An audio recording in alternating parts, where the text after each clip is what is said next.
Bien, hermanos, abramos nuestras Biblias en Colosenses, capítulo 4. Este domingo acabamos esta carta de Pablo a los Colosenses y fueron 10 sermones. Es una carta muy profunda en la cual debiéramos de pasar más tiempo, pero a veces uno está como en esa encrucijada de si te tienes más porque hay tanta riqueza, pero también hay que abarcar otros libros. Entonces necesitamos seguir creciendo en todo el consejo de la palabra de Dios y hay que abarcar otras lecturas, ¿verdad? En este domingo el título del sermón es parecido al del domingo pasado, porque todavía estamos en las conclusiones que son meramente prácticas, y yo le puse la vida práctica del cristiano. Ese gran predicador, Carlos Spurgeon, dijo lo siguiente, hermanos, dice: no basta con predicar doctrina, tenemos que predicar el deber, tenemos que insistir de manera fiel y firme sobre la práctica. Y a eso se refería. A veces solamente nos quedamos en mera doctrinas, profundidades, pero dice, también tenemos que predicar el deber. ¿Cómo se vive eso? Déjenme darle una lectura a los versículos 2 al 18, hacemos una oración e iniciamos. Dice: perseveren en la oración, velando en ella con acción de gracias. Oren al mismo tiempo también por nosotros, para que Dios nos abra una puerta para la palabra, a fin de dar a conocer el misterio de Cristo, por el cual también he sido encarcelado, para manifestarlo como debo hacerlo. Anden sabiamente para con los de afuera, aprovechando bien el tiempo, que su conversación sea siempre con gracia, sazonada como con sal, para que sepan cómo deben responder a cada persona. Oremos. Padre nuestro, gracias por esta mañana que nos has permitido venir nuevamente a tu palabra, y es una bendición saber que pues concluimos un libro más en el cual tú nos diste tanta bendición, y gracias, Señor, porque podemos conservar esta escritura, Señor, porque tú eres el que en tu providencia, en tu soberanía la has conservado durante siglos, Señor. Y ahora queremos que nos ayudes para llevarla al corazón, a la vida diaria, Padre. Bendice la vida de mis hermanos, los que están en casa y aquí en la congregación. En Cristo Jesús. Amén. Bien, yo hice 2 divisiones de esto último que vamos a ver. De los versículos 2 al 6 son instrucciones para vivir como Cristo. Y después del versículo 7 al final vamos a ver cómo se viven esas instrucciones. Entonces, nos quedan a lo mejor un poquito de cosas prácticas, y al final vamos a ver en las salutaciones de qué manera práctica la vivieron los amigos, los compañeros del equipo misionero de Pablo.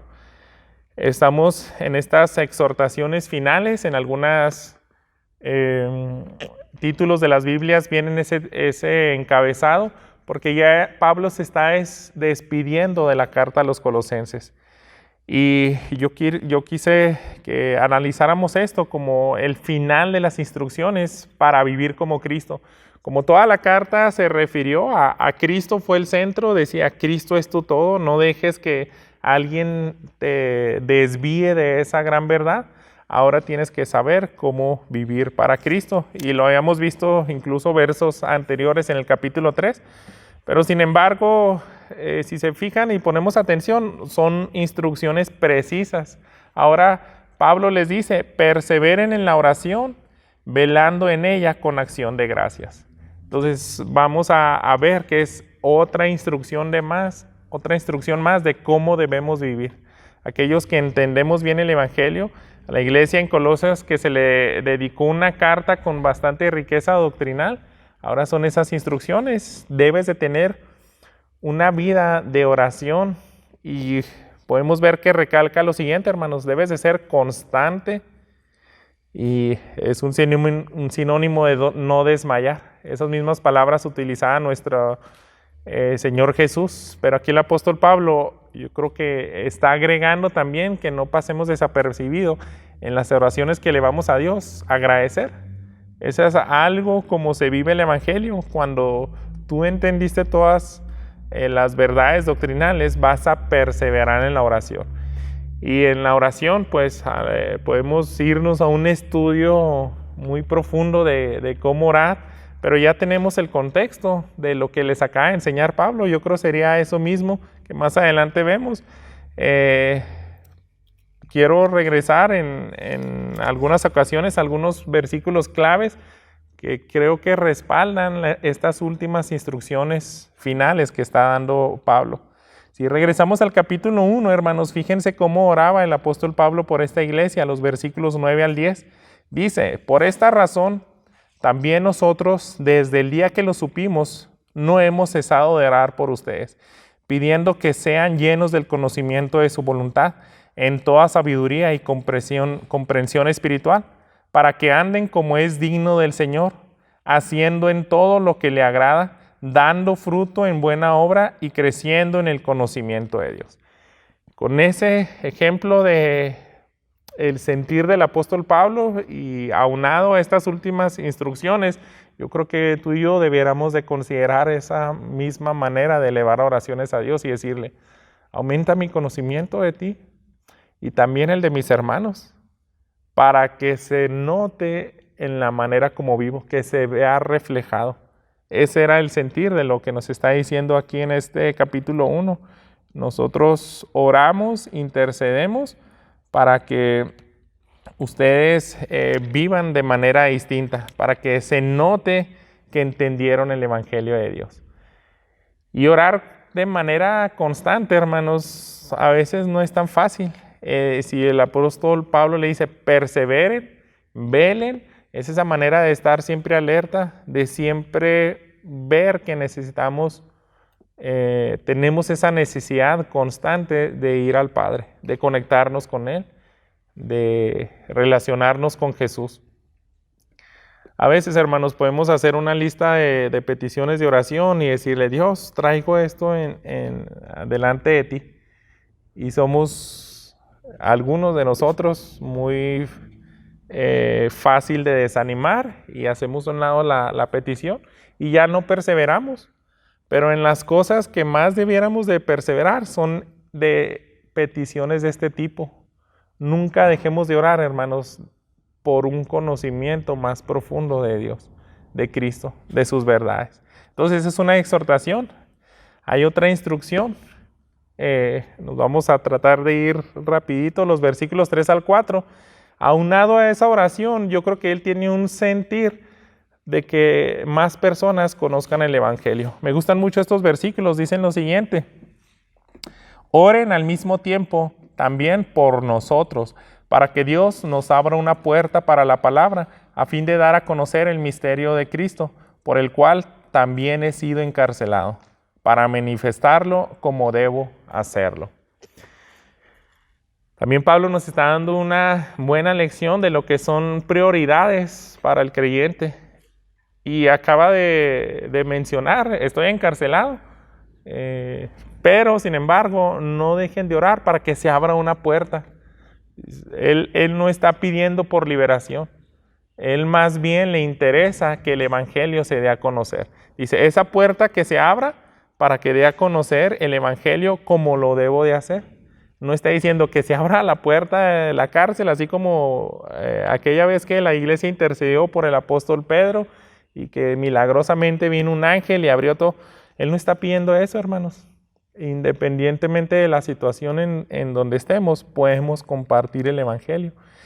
Y yo creo que a nosotros nos hace mucha falta hacer ese tipo de oraciones. Por eso mismo tendemos a quedarnos encerrados aquí en las cuatro paredes. Si no elevamos este tipo de oraciones, el Evangelio, por lo mismo, no se transmite por nuestras propias vías.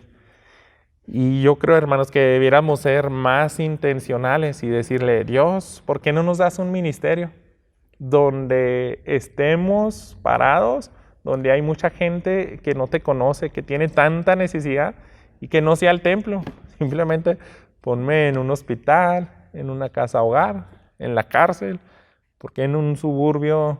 ¿Por qué no en un lugar donde hay prostitutas, donde hay maleantes, cholos? Y pudiéramos pensar, ¿verdad? Hay mucha necesidad también en otros lugares.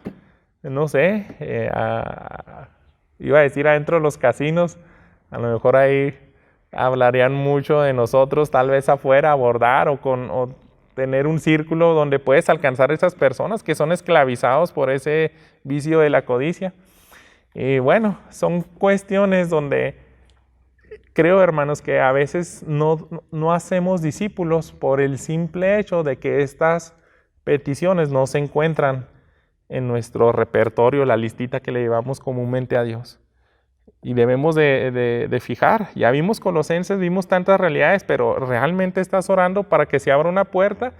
Y segundo, dice el apóstol Pablo, y esto me sorprende mucho porque él era yo creo que era el mejor predicador de su época. No había nadie mejor que él y usado por el Espíritu Santo para compartir las verdades del Evangelio. Y lo demostró en muchos escenarios en el libro de los Hechos, pero él nunca dejaba de pedirle a la iglesia que orara por lo siguiente en el versículo 4. Oren para que yo pueda manifestarlo como debo hacerlo. Yo no soy un experto en predicar. Yo creo que siempre necesitaré la gracia de Dios. Cuando se abran esas puertas, hermanos, tal vez nos podemos quedar callados y hacer un desastre cuando prediquemos el Evangelio. Por eso tenemos que agregar eso y decirle, ayúdame porque yo, pues no sé, me pongo nervioso o no salgo de la misma historia de Juan 3:16 o qué sé yo, sino ayúdame a manifestarlo como debo hacerlo. ¿Cómo lo haría el apóstol Pablo? Yo creo como Juan el Bautista, como Jesús, como Pedro, como Esteban con los judíos. Y debiéramos, hermanos, realmente anhelar y ver eso como la meta a llegar. Ojalá que yo tenga puertas abiertas y predique el Evangelio como debo hacerlo. Y se nos puede venir a la mente en muchas ocasiones. Por ejemplo, me gusta la anécdota de Felipe y el etíope. De pronto le dice el Espíritu Santo, sal de la ciudad, agarra camino allá al desierto y se va a aparecer alguien. Y él, dice, con las escrituras le explicó hasta que comprende el Evangelio. Hermanos, necesitamos agregar eso en nuestras cuestiones prácticas de vivir como Cristo. Avanzamos en el versículo 5, otra instrucción más que le dice el apóstol Pablo. Dice, anden sabiamente para con los de afuera, aprovechando bien el tiempo. Y yo creo que él les quiso recordar de que, uno, el tiempo no se puede recuperar. El tiempo es un regalo en el cual lo que pudimos alcanzar a hacer durante cierta hora o cierto día es una bendición que nos dio Dios. Y si no nos preocupamos por andar sabiamente y por aprovechar bien el tiempo, se nos van a ir muchas oportunidades para compartir la palabra de Dios, para hacer de buen testimonio. Entonces Pablo dijo, no desperdicien oportunidades para hacer luz, para servir, para predicar. Y si nos quedamos, déjenme agregar el versículo 6 para terminar esta parte de las instrucciones en este bosquejo que yo puse. Agregaríamos lo siguiente, dice que su conversación sea siempre con gracia, sazonada como con sal, para que sepan cómo deben responder a cada persona. Y Pablo, yo creo que les está diciendo, cada vez que interactúen con alguien deben de hacer la gran diferencia. Deben de hacer eso un momento tan grato, un momento bien grato en el cual ellos tengan deseo de volver y regresar con ustedes. Hay tantas interpretaciones de qué quiso transmitir Pablo con este ejemplo del asá. A lo mejor si su enfoque era la comida y no le echas sal, pues ya es algo que no disfrutas. Y algunos dicen, no, a lo mejor en ese entonces en su mente tenía más bien la capacidad que tiene la sal de conservar los alimentos, que no se echen a perder. Y podemos sacar una aplicación, pero yo quiero cerrarlo al contexto. Él está hablando de relaciones. Está diciendo, aprovecha bien el tiempo, ora para que se abran puertas, para que compartas el Evangelio, sé de buen testimonio y está diciendo para que sepas cómo debes responder a cada persona. Está hablando de cuando nosotros dialogamos con alguien. Entonces, nuestra respuesta debe ser algo tan lleno de gracia, algo que se les antoje volver a escuchar. No hace muchos días yo estaba platicando con un vendedor ahí en el camión. Más bien era ese tipo interno de un centro de rehabilitación que venden cosas para apoyar al centro de rehabilitación y también ellos pues agarrar algo para sus gastos. Estaba vendiendo unas salsas, me parece, de Chile. Y dijo algo y no sé por qué, pues yo me senté al lado de él y estábamos platicando. Y luego me dice, yo siempre hablo de la palabra de Dios, me meto en los grupos de AA y cuando me dan la palabra, se enojan porque los confronto con el pecado, les hablo del evangelio y no les gusta. Entonces, pues me terminan corriendo, me dicen, no hagas eso. Y yo digo, pues está bien, o sea, no está nada malo que hables de la ira de Dios porque es una realidad. Si no te pones a cuenta con él, pues... Pero lo que me llamaba la atención es que él me decía, en todos lados me corren, pero no, yo no me agüito, siempre les hablo duro. Y es más, hasta viajo de una ciudad a otra, ya como que tal vez pasa por todos los centros de rehabilitación, ya cuando nadie lo aguanta, ya se va a otra ciudad. Y me han corrido, me han perseguido, según él. Pero me llamó la atención lo siguiente, hermanos, y yo le decía a él, y se quedó muy serio, porque le digo, bueno, mira, analiza bien, porque tal vez debiera ser lo contrario en algunas ocasiones. ¿Qué mejor bendición de que alguien te diga, no te vayas, qué excelente mensaje nos diste? Te voy a recomendar con mi otro amigo del otro centro de rehabilitación. Es más, vente aquí todos los viernes y en una hora te hago un espacio, te traigo más gente. Le digo, ¿notas la diferencia? Yo creo que también estás haciendo algo mal. Debes de hablar equilibrado. No solamente hablar del juicio de la ira de Dios, también habla de la gracia, de la misericordia. Es todo completo y con mucha sabiduría y gracia en el cual ellos puedan atraer. Yo creo que eso es lo que hacía Jesús. Tal vez los corazones más negros, más duros y con orgullo sí rechazaban a Jesús, pero muchas personas, hermanos, eran atraídos por ese mensaje.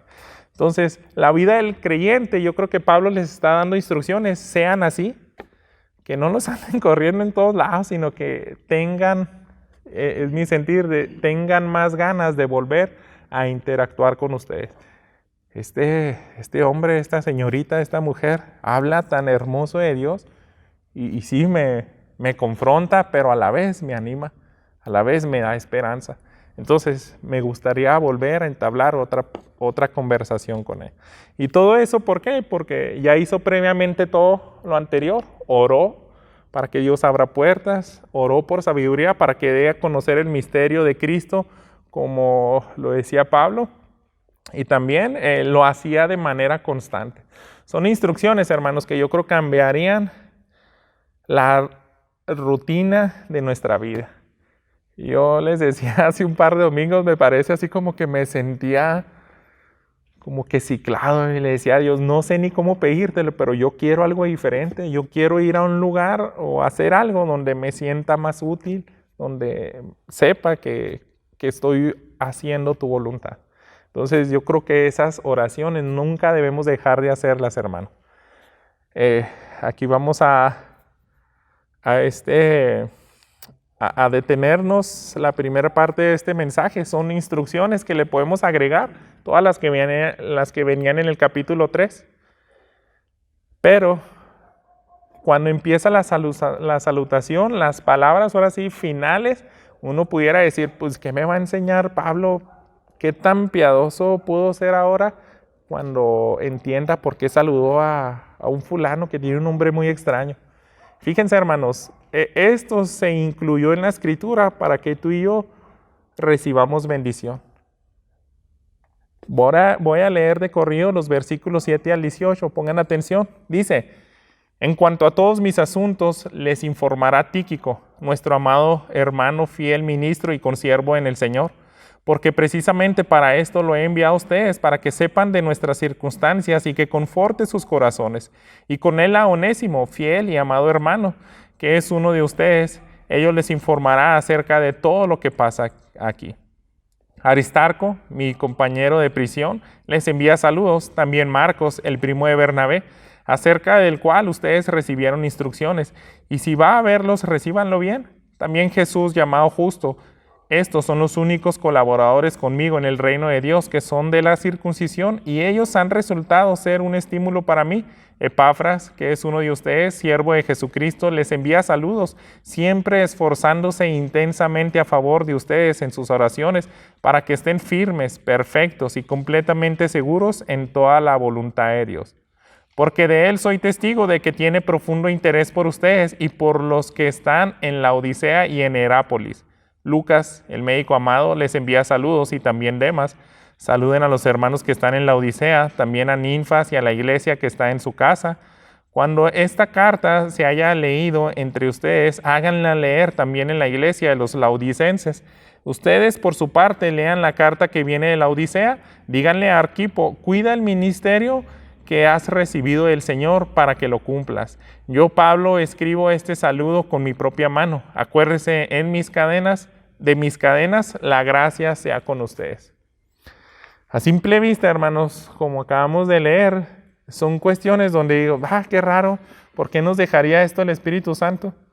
¿Por qué no se siguió con frases como en el capítulo 1, donde está hablando que en Cristo es la plenitud de todo, Él es el que está por encima de todo? En el capítulo 2 también, doctrinas tan ricas, y uno pudiera en nuestra necedad decir, se me hace que este es un alimento más necesario para mi vida que estos otros versículos. ¿Qué de bueno puedo sacar de aquí? Crean, hermanos, cuando nos introduzcamos al menos un poquito en alguna de estas personas, vamos a ver qué tanta bendición es para nosotros. Son 10 personas que menciona Pablo, y quiero tomar algún tiempo para indagar un poquito en detalles a la luz de la Escritura y otros pasajes. Primero, los versículos 7 al 9, el apóstol Pablo nos está estableciendo que es más importante los asuntos de la iglesia que sus asuntos personales. Fíjense los versículos 7 al 9, los voy a leer nuevamente. En cuanto a todos mis asuntos, les informará Tíquico, nuestro amado hermano fiel, ministro y consiervo del Señor. Entonces él dice, mis asuntos personales, yo no quise tomarme la molestia para meterlos en esta carta. Podemos pensar que a lo mejor ellos querían saber, caray, ¿ya cuándo va a ser el juicio de Pablo? ¿Lo irán a dejar libre? ¿Lo van a llevar a la guillotina? ¿O qué irá a pasar? ¿Estará sufriendo? ¿Estará enfermo? ¿O cómo le estará yendo? ¿Si estará comiendo bien? Y cosas por el estilo. Pablo nunca les dejó nada por escrito. A mí lo más importante es esta carta. Quiero que se quede plasmado. Lo que más me interesa son ustedes, su crecimiento en el conocimiento de Dios. Y esta carta debe de circular a las demás iglesias que están ahí cerca. Voy a mandar a Tíquico y ya lo mío es secundario. Sería bueno, es bonito que escuchen algo de los detalles que está pasando en mi persona, pero no voy a ocupar tiempo aquí. Tíquico se los va a informar. Y ahí se nos menciona este personaje, primer personaje, Tíquico. Se menciona por primera vez en el tercer viaje del apóstol Pablo, su tercer viaje misionero en Hechos capítulo 20, precisamente o específicamente ahí en el capítulo 4 dice, lo acompañaban Sópater de Berea, hijo de Pirro, Aristarco, y segundo de los tesalonicenses, Gallo de Derbe, Timoteo, y aquí viene Tíquico y Trófimo de Asia. Esa es la primera vez que se menciona a Tíquico. Y Tíquico, hermanos, de alguna manera se unió al ministerio de Pablo y empezó a viajar con él, a tal grado que Pablo llegó a parar en la cárcel y ahí estaba Tíquico. Y él es mi instrumento y él es lo que voy a utilizar para mandarles esta carta. Yo veo a Tíquico, hermanos, como alguien que era un fiel mensajero. Él se le describe de esa manera en estos versículos. Se está hablando y es un descriptivo que le da el apóstol Pablo. Dice, les informará Tíquico, nuestro amado hermano, fiel ministro y consiervo en el Señor. El que Pablo haya dado estas palabras para describir a alguien de su equipo es de gran bendición. Pablo le consideraba como fiel ministro, consiervo, al igual como yo sirvo a Cristo, él también. Él es de gran bendición. Yo creo que él lo veía hasta en un nivel pastoral. Y como es el líder, es bien importante que tú lleves este mensaje, que tú entregues esta carta a la iglesia. Entonces confío en ti y conforta los corazones. Él le dice, él va a hacer la función de llevarle las cartas, pero no solamente eso. Dice, él lo que va a hacer es para que sepan de nuestras circunstancias y conforte sus corazones. Él tiene la capacidad para hacer eso. Él no es alguien donde va a llegar y ahí les va la carta, léanla y adiós, ahí nos vemos. No, él va con una misión especial y es ayudarles y levantarles el ánimo. Tal vez necesitaban eso. Y dice, él lo va a acompañar Onésimo, fiel y amado hermano, que es uno de ustedes. Ellos les informarán acerca de todo lo que pasa aquí. Entonces, estos dos personajes que acaba de mencionar Pablo, les está diciendo, están en esa categoría de que son fieles, de que van en una tarea especial. Pero es hermoso, hermanos, cuando indagamos también en la historia de Onésimo. Nosotros conocemos, porque hay una carta del apóstol Pablo a Filemón, donde se nos explica quién era. Él no era creyente, era un esclavo, se roba algunas cosas de su amo, huye, llega a Roma, lo encarcelan, ahí conoce el evangelio y ahí es donde Pablo le manda de nuevamente a su amo con una carta y decirle, ya es tu hermano, hay que restaurarlo. Y ahora es parte de mi equipo. Y se menciona Onésimo en esas partes y nos hace ver de que el evangelio transforma, hermanos.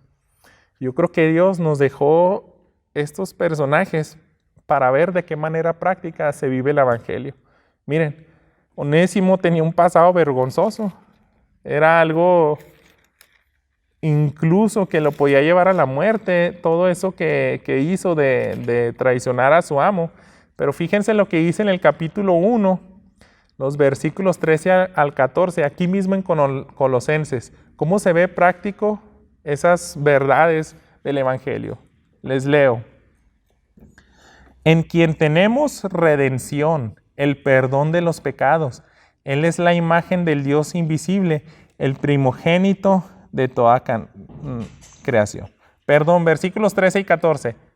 Porque Él nos libró del dominio de las tinieblas, nos trasladó al reino de su Hijo amado, en quien tenemos redención, el perdón de pecados. Y Onésimo experimentó eso, hermanos. Dios lo libró del dominio de tinieblas, donde vivía de manera egoísta, y ahora está en el reino del Hijo amado. Ahora también es consiervo de ustedes. Recíbanle bien. Es más, Él va también a hacerles de bendición a ustedes. Viene en esa misma categoría, dice Onésimo, fiel y amado hermano, que es uno de ustedes. Qué hermoso, hermanos, cómo transforma el evangelio las vidas. Alguien que era traicionero, que huyó de su amo y seguramente pues vivía con solamente pensamientos egoístas, fue transformado por el evangelio. Ahí mismo en Colosenses 1, fíjense lo que dicen los versículos 21 y 22. Aunque ustedes antes estaban alejados y eran de ánimo hostil, ocupados en malas obras, sin embargo, ahora Dios los ha reconciliado en Cristo, en su cuerpo de carne, mediante su muerte, a fin de presentarlos santos, sin manchas e irreprensibles delante de Él. Y es bien bonito, hermanos, que Pablo redacte esto porque nunca se les puso y les dijo, Tengan cuidado con Onésimo, ahí va con Tíquico, le dije que le haga guardia personal porque se puede escapar otra vez y no vaya a hacerla de malas y nos perjudique otra vez. ¿Se fijan? Pablo no puso eso. Dijo Onésimo ya es otra persona, es transformado, ahora les pertenece a ustedes, es uno de ustedes. Vamos a continuar, hermanos.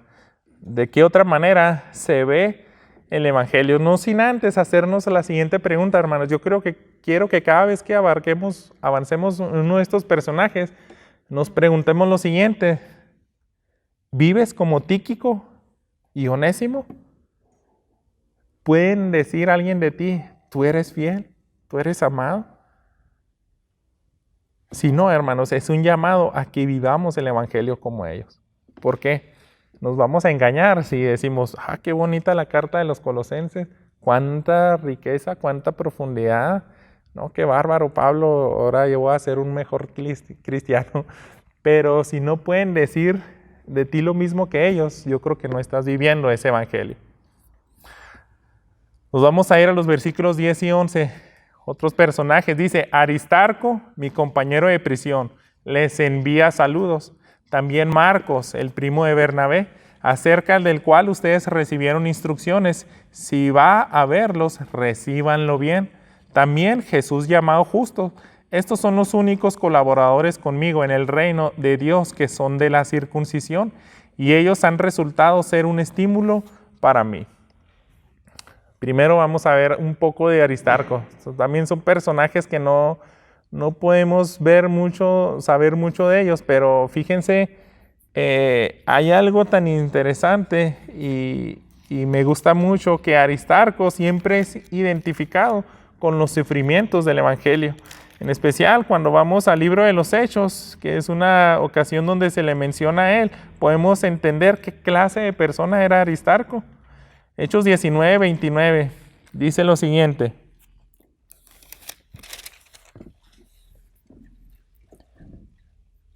La ciudad se llenó de confusión y a una se precipitaron en el teatro, arrastrando consigo a Gayo y a Aristarco, los compañeros de viaje de Pablo, que eran de Macedonia.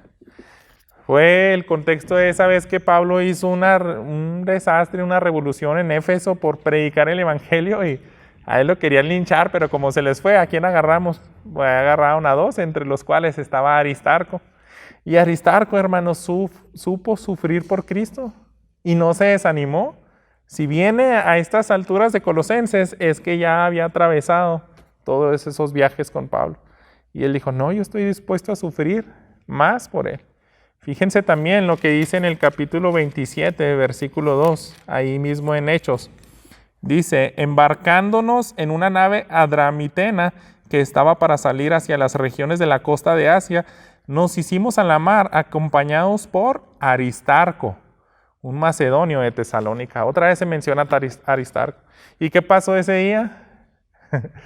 En esa ocasión vivieron un naufragio, vivieron una tormenta tan terrible que dijeron, es más, hasta nuestras esperanzas para permanecer con vida se habían ido. Aristarco, hermanos, supo sufrir por el Evangelio y no dejó a Pablo. Dijo, ¿sabes qué? No, la libramos aquí. Ya de aquí sigue el viaje para Roma, yo me voy a mi casa.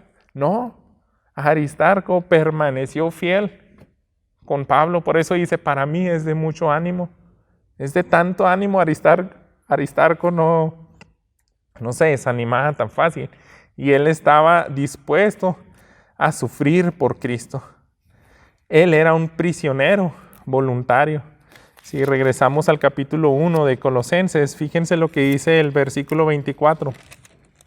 Ahora me alegro de mis sufrimientos por ustedes y en mi carne, completando lo que falta de las aflicciones de Cristo, hago mi parte por su cuerpo, que es la iglesia. Eso decía el apóstol Pablo, yo estoy dispuesto y yo sé que sufrir por Cristo, para que se sigan cumpliendo esos padecimientos, cuando predicamos este versículo, tenía que ver con que cuando tú eres un instrumento para que el Evangelio crezca, se expanda y más personas lo escuchen y lo conozcan, ahí implícitamente, muy probablemente, sufrimiento. Y Pablo decía, así es la vida del cristiano, yo estoy dispuesto a sufrir. Y decía, ¿quién me hace segunda? Aristarco. Aristarco no era cualquier persona, hermanos, y se nos dejó aquí con esa razón. Pudimos haber pasado por este versículo de Colosenses de que debemos de sufrir por Cristo, pero hasta ahí, no, yo nunca voy a sufrir. Pero hubieron quienes sí estuvieron dispuestos a padecer por su maestro. Nos vamos a ir a Marcos. Se menciona y también fue alguien restaurado. Si lo recuerdan, al parecer, siempre pues no fue como Onésimo de algún pasado que era incrédulo. Él estuvo siempre codeándose con los grandes apóstoles. Incluso se nos dice en el libro de los Hechos que en su casa, en la casa de su madre, se reunía en la iglesia. La tradición creen que en la casa de Marcos es donde se menciona que era el aposento alto. Pero bueno, independientemente de eso, quiero que vayamos al capítulo 3 de Colosenses. Fíjense en lo que dice en los primeros 3 versículos. Si ustedes pues han resucitado con Cristo, busquen las cosas de arriba, donde está Cristo sentado a la diestra de Dios. Pongan la mira en las cosas de arriba, no en las de la tierra, porque ustedes han muerto y su vida está escondida con Cristo en Dios. ¿Por qué les leo esto, hermanos? Porque Marcos, cuando vemos la situación en la cual puso a Pablo y Bernabé, hizo que se separaran.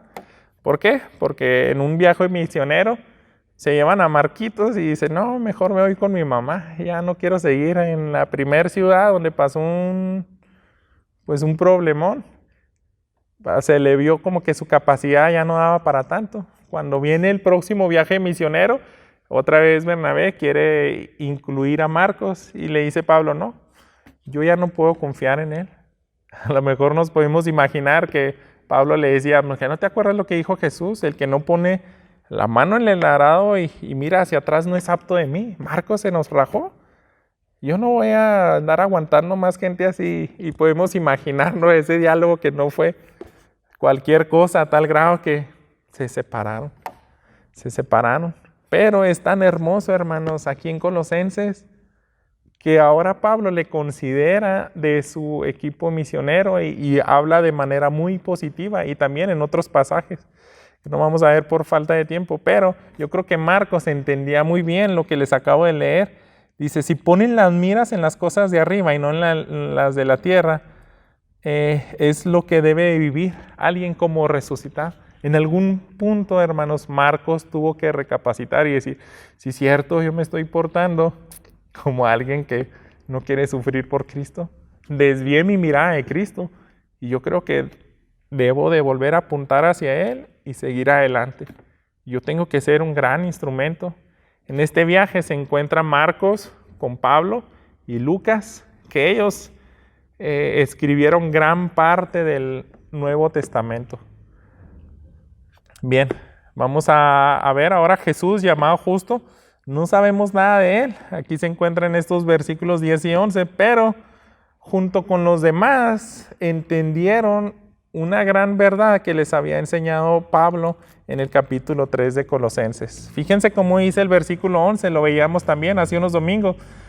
En esta renovación no hay distinción entre griego y judío, circunciso e incircunciso, bárbaro, escita, esclavo o libre, sino que Cristo es todo y en todos. Entonces, me llama mucho la atención porque dice Pablo, ellos son los únicos de la circuncisión que están conmigo. Yo soy un apóstol enviado a los gentiles y mi equipo misionero, mayormente todos mis amigos y los que están dispuestos a sufrir conmigo, no son judíos. Pero ¿quiénes sí eran judíos? Y esto es lo que se me hace bien hermoso, hermanos. O sea, mis respetos para esas 3 personas porque ellos pudieron romper esa barrera. Donde hasta el apóstol Pedro batalló. Cuando tiene que venirle una visión bien sorprendente de los animales inmundos y que bajan en un lienzo, ir a la casa y comer con un centurión. Pedro era bien difícil cruzar esa barrera para un judío. Pero si Pablo nos dice, cuando tú te despojas del viejo hombre y te revistes del nuevo hombre, que es lo que veíamos en ese capítulo 3, ahora se rompen todas las barreras. Y estos 3 judíos rompieron esas barreras. No cualquiera hacía eso, hermanos. Incluso nosotros debemos de ser honestos y nosotros tenemos barreras, hermanos. Nosotros no rompemos la barrera para ir con los de cierto extracto social. Nosotros tenemos muchas barreras que no hemos rompido y es por eso, porque realmente yo creo que todavía no nos cautiva tanto el evangelio y no se pudiera decir de nosotros. Y ahí va otra vez la pregunta. ¿Tú eres como Aristarco? ¿Tú eres como Jesús, el que le decían justo? Un apodo muy bonito. O Marcos, si eres alguien que es restaurado, que a pesar de tus errores dices, no, yo voy a seguir adelante. Fallé, pero el evangelio me habla de restauración. Si Onésimo fue restaurado, ¿por qué yo no voy a poder seguir siendo instrumento útil para Dios? Ellos, hermanos, superaron a muchos judíos.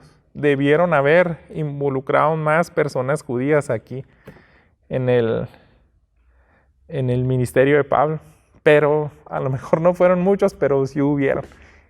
Eso me llena a mí de mucha bendición, hermanos. Ellos sí están viviendo esas grandes doctrinas que les está enseñando Pablo. Bueno, somos llamados a vivir como ellos, pero también, así como Epafras, versículo 12. Ahora nos menciona otro personaje. Dice, Epafras, que es uno de ustedes, siervos de Jesucristo, les envía saludos, siempre esforzándose intensamente a favor de ustedes en oraciones para que estén firmes, perfectos y completamente seguros de la voluntad de Dios. Porque de él soy testigo de que tiene profundo interés por ustedes y por los que están en la Odisea y en Herápolis. Y ahora se nos menciona a este Epafras. Para mí, hermanos, yo creo es se me hace bien difícil como que poner un nivel y de cuál de ellos me es de mucha bendición, pero yo creo que para mí, en lo personal, Epafras es el que más me bendijo. Es el que lo percibo como alguien muy, muy similar a Pablo. ¿Y por qué? Porque se describe de una manera, aquí ya lo habíamos visto, regresen al capítulo 1 de Colosenses, cuando se introduce Epafras, fíjense, el versículo 7 dice, así ustedes lo aprendieron de Epafras, nuestro amado consiervo, quien es fiel servidor de Cristo de parte nuestra. Así le describió Pablo.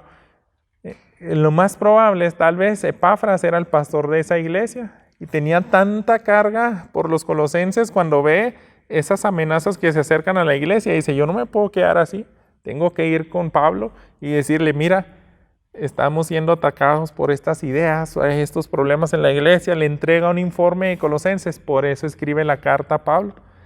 Y dice, ¿saben qué? A mí me consta que él ora por ustedes.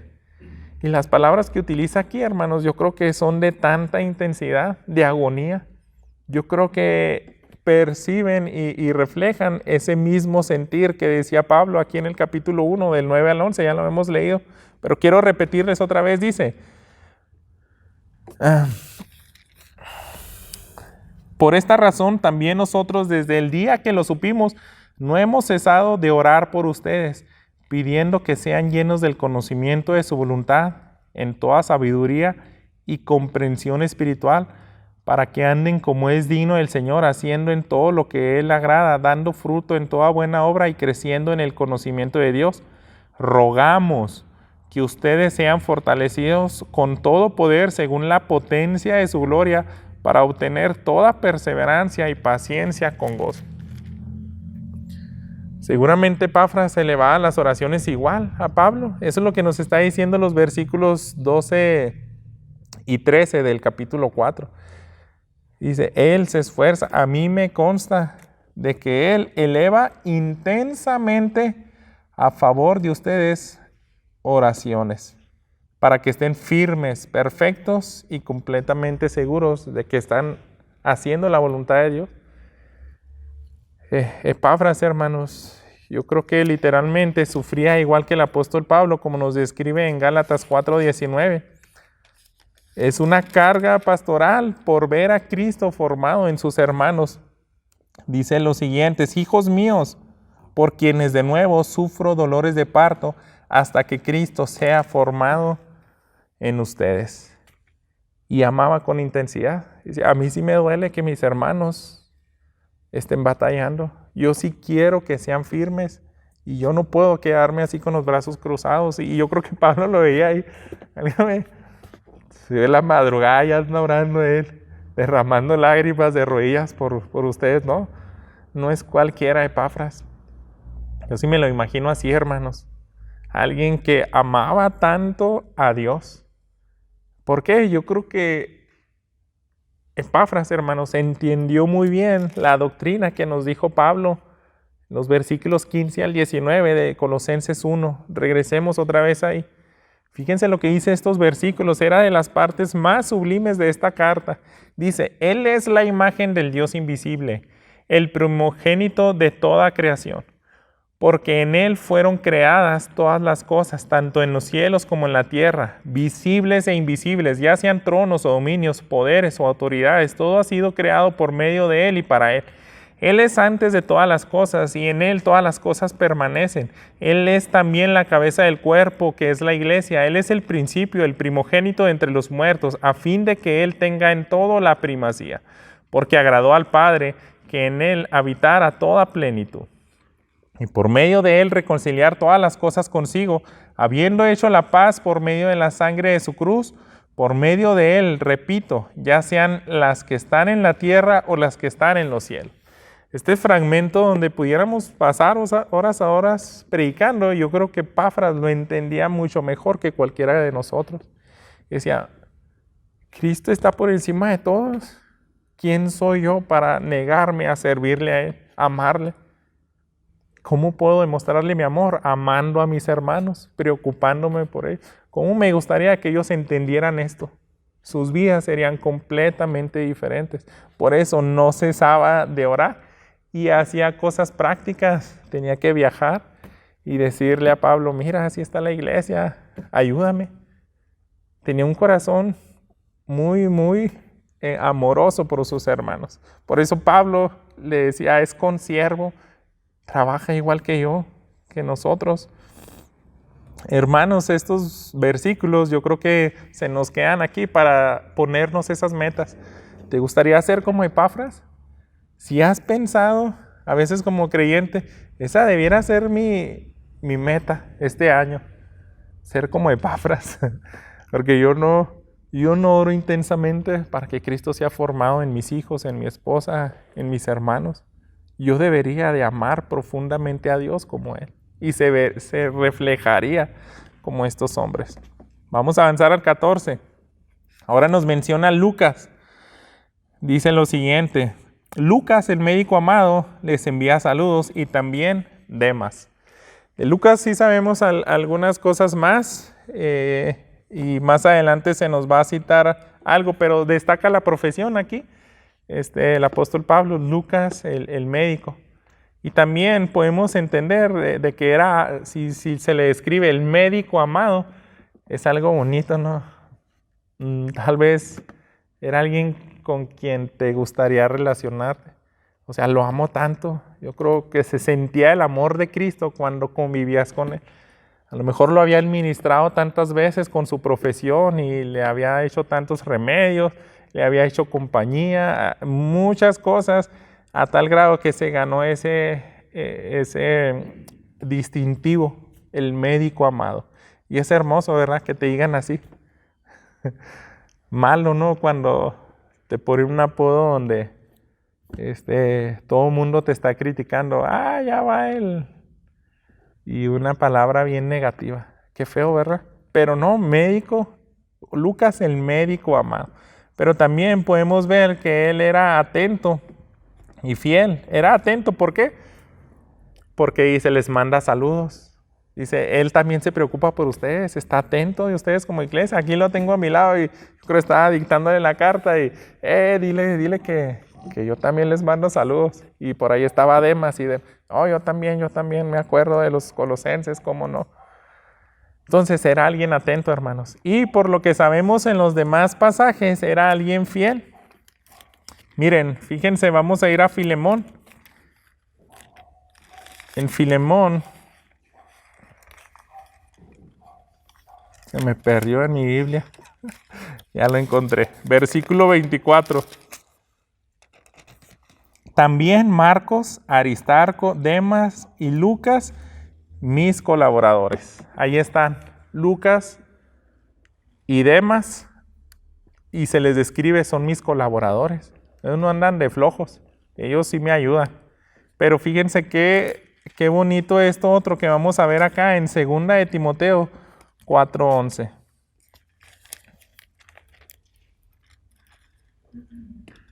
Dice lo siguiente: solo Lucas está conmigo. Toma a Marcos y tráelo contigo, porque me es útil para el ministerio. Llega un punto donde de alguna situación o circunstancia, o algunos pensaría, ¿cómo fue el final de la vida del apóstol Pablo? No, pues a todo dar, tenía muchos amigos, pero no, hasta mis amigos me abandonaron. Pero ¿quién fue el único que se quedó? Lucas. Lucas, él sí no me abandonó, era alguien fiel, alguien que fue de tanta bendición. Y Demas también, sabemos algo, hermanos, que es triste, y se nos encuentra aquí precisamente en el versículo anterior, 2 de Timoteo 4:10. Fíjense lo que dice: procura venir a verme pronto, pues Demas me ha abandonado, habiendo amado este mundo presente, y se ha ido a Tesalónica. Crescente se fue a Galacia y Tito a Dalmacia. Son dos personas que están mandando saludos a la iglesia. En este punto están siendo fieles, pero Lucas persevera y Demas no. Y es triste, ¿no?, escuchar esta noticia. Muchos dirían, pues es que Jesús tuvo un Judas, Pablo tuvo un Demas, y a nosotros nos puede pasar eso. Pero sin embargo, hermanos, Pablo no rehusó amar a Demas, igual que Jesús. Nunca le recriminó a Judas, por ejemplo, cuando le entrega y le dice, con un beso entregas a tu maestro. No le dijo, traicionero, maldito, ahí vienes de hipócrita a darme un beso, no. Jesús nunca trató así a Judas. Él, yo creo que fue igual que Pablo. Somos llamados, hermanos, a amar a nuestros enemigos. Tal vez en ese punto yo no sé si habían sospechas, me llama la atención porque de Lucas dice, el médico amado, y Demas, pues no digo nada de Demas. Todos los demás está diciendo, él es fiel, él es consiervo, y Demas, no, a secas, les manda saludos Demas. No sé si también la escritura inspirada por el Espíritu Santo nos está dando esas pistas, porque dice, él no perseveró. Pero de nuestro sentir es amar incluso a ellos, porque no sabemos quién va a perseverar y quién no. No debemos de rehusar nuestras atenciones. Pablo no le dijo, no, sospecho como que tú no eres sincero, a ti no te voy a agregar en los saludos, bórralo, le digo a la Manuel. No, ahí va incluido Demas. Vamos al versículo 15 y 16. Aquí ya acercándonos al final. Saluden a los hermanos que están en la Odisea, también a Ninfas y a la iglesia que está en su casa. Cuando esta carta se haya leído entre ustedes, háganla leer también en la iglesia de los laodicenses. Ustedes, por su parte, lean la carta que viene de la Odisea. Díganle hasta ahí. Bueno, aquí yo quise resaltar que es un llamado a la comunión mutua. Dice, les estamos enviando saludos, Lucas también les saluda, Demas, pero ustedes también saluden a los demás hermanos y compartan esta carta y lean la carta que yo también mandé a otra iglesia de los laodicenses. Entonces, si él dice, manden saludos para que se sientan que todos somos hermanos, estamos del mismo lado, hay una comunión incluso entre iglesias, entre amigos. A veces, hermanos, es triste que como iglesia Ahora que tuvimos este convivio con la Iglesia de Dios con nosotros, me senté en la mesa de uno de ellos y tristemente ellos dijeron lo siguiente, como que se percibe ese ambiente de que nos hemos aislado todas las iglesias, porque cada quien nomás está en su grupito, pero qué bonito fue esta reunión, y ellos lo reconocían y nosotros también. Entonces yo creo que es un llamado a hacerlo más seguido. Es decir, compartan el pan espiritual, no sean celosos. Yo mandé una carta, yo creo, con tantas riquezas doctrinales como esta de Colosenses. No se las guarden para ustedes, llévensela a los laodicenses. Y yo también ya les había escrito a ellos, léanla ustedes. Entonces es un llamado a esa comunión mutua. Compartan el alimento espiritual, las cartas, pero seguramente también el alimento material. ¿Dónde veo eso, hermanos? No profundicé mucho, pero me voy a regresar al versículo 10, donde veíamos las instrucciones a Marcos. Sabíamos que Marcos pues era alguien restaurado, alguien que ahora era pues alguien del equipo de Pablo con quien confiar, pero dice, acerca del cual ustedes recibieron instrucciones. Si va a verlos, recíbanlo bien, a Marcos. Yo no sé qué tipo de instrucciones, pero él dejó algo muy claro y eran instrucciones especiales. Si algún día los visita Marcos, en otras versiones dice, trátenlo como bienvenido, que se sienta como en casa. Entonces yo creo que ahí va implícito, denle de comer, denle un buen lugar para descansar, hagan que su estancia se sienta como uno de ustedes. Yo creo que ese tipo de instrucciones dejó Pablo. Entonces debemos de compartir los bienes materiales, pero también la palabra de Dios, el alimento espiritual, las cartas que Pablo mandaba. En el 17, otro personaje, díganle a Arquipo, cuida del ministerio que has recibido del Señor para que lo cumplas. Y aquí solo sabemos de Arquipo, hermanos, lo que dice en Filemón, el versículo 2. Filemón se nos menciona lo siguiente: a la hermana Apia y a Arquipo, nuestro compañero de lucha, y a la iglesia que está en tu casa.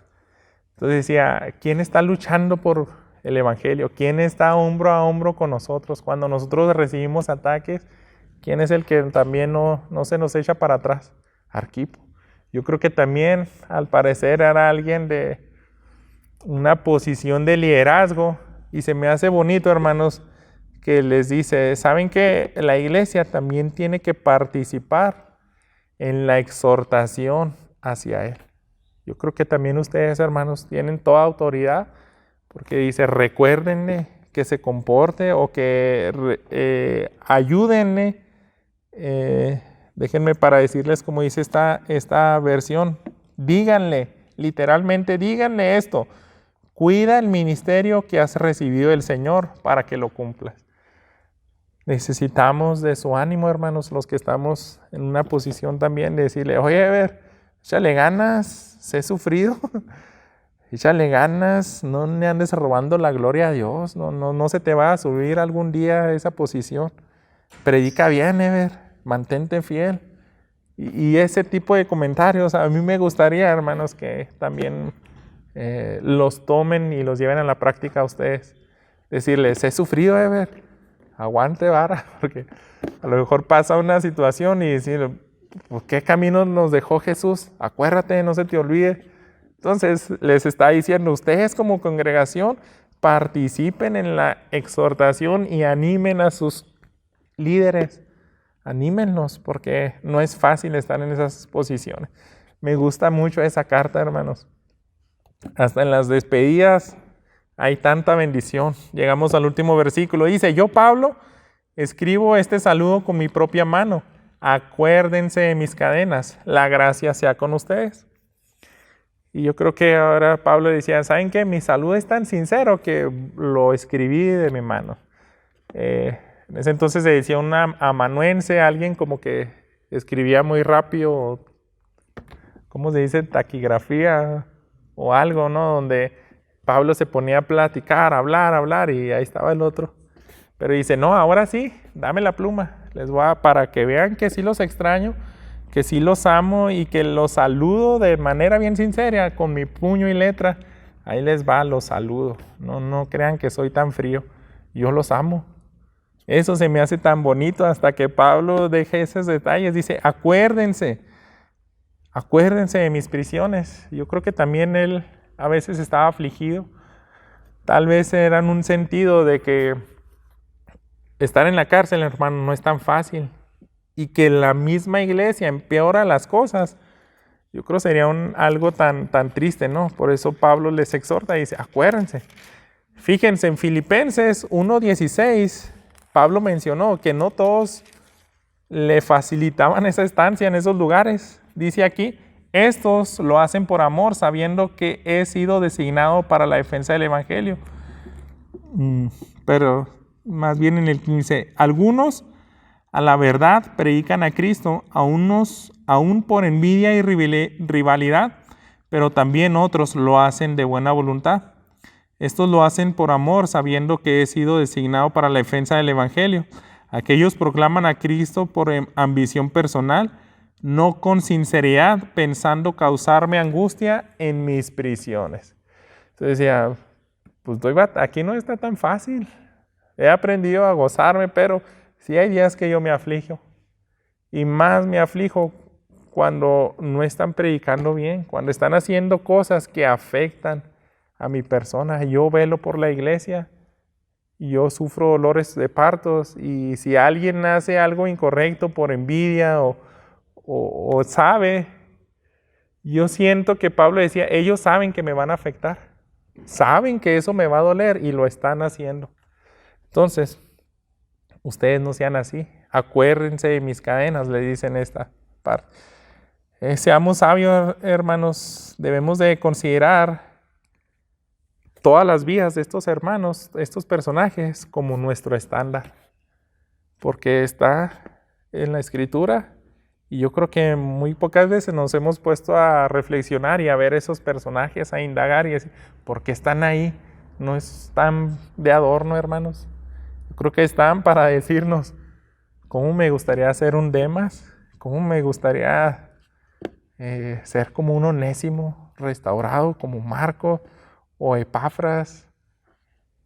Debemos de ser sinceros, hermanos, y analizar qué tanto hemos comprendido el Evangelio y al mismo tiempo si somos disciplinados en vivirlo. Fíjense, termino con esto que dice en Colosenses, pero ahora el capítulo 2, el versículo 5. Porque aunque estoy ausente en el cuerpo, sin embargo estoy con ustedes en espíritu, regocijándome al ver su buena disciplina y la estabilidad de la fe de ustedes en Cristo. ¿Son disciplinados? ¿Cómo me bendicen ustedes? Disciplina tiene que ver con que estás viviendo, estás luchando contra la carne. Y dice, tienes estabilidad de la fe de ustedes en Cristo. Sí se nota que la estás viviendo. No eres como alguien que nomás llega y se sienta y parece cristiano solamente aquí en el templo. Dice, no, tú eres alguien que te puede dar un apodo tan positivo como fiel, como consiervo de Cristo. Eso es lo que deberíamos de poner como metas, hermanos. Vivir a la luz de todas esas verdades del Evangelio. Oremos. Padre nuestro, gracias por habernos permitido concluir la carta a los Colosenses, y ahora quiero pedirte que mis hermanos se lleven este reto de analizar sinceramente sus vidas, si están siendo transformados o no por tu mensaje. Que todas estas instrucciones prácticas, Señor, las puedan vivir y ponerlas como resolución y meta en sus vidas. A cada uno de nosotros, danos de tu gracia, Señor, para poder ser como uno de estos grandes siervos que tú nos dejaste en tu preciosa palabra. Te lo pido en Cristo Jesús. Amén.